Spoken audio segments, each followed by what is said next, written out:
Ayu Ting Ting terharu saat Bilqis beri kado mewah di Hari Ibu. Ayu Ting Ting yang turut merayakan Hari Ibu. Hal itu terlihat dari unggahan Instagram milik Ayu Ting Ting.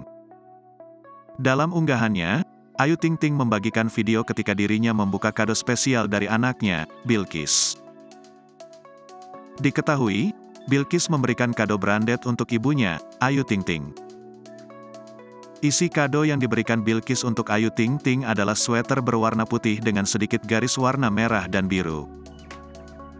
Sweater yang diberikan Bilqis bukan sembarang sweater.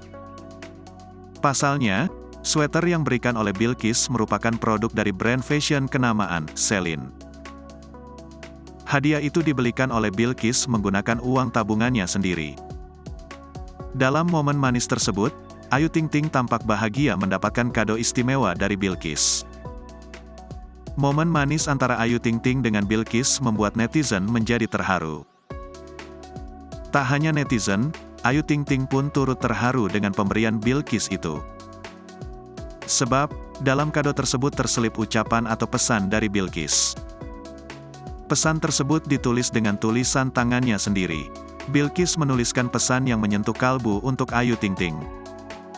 Dengan perasaan bangga dan haru, Ayu Ting Ting membuka kado tersebut secara perlahan. "Ya Allah, dapat kado dari anak bunda di Hari Ibu. Ya Allah nak," ujar Ayu Ting Ting.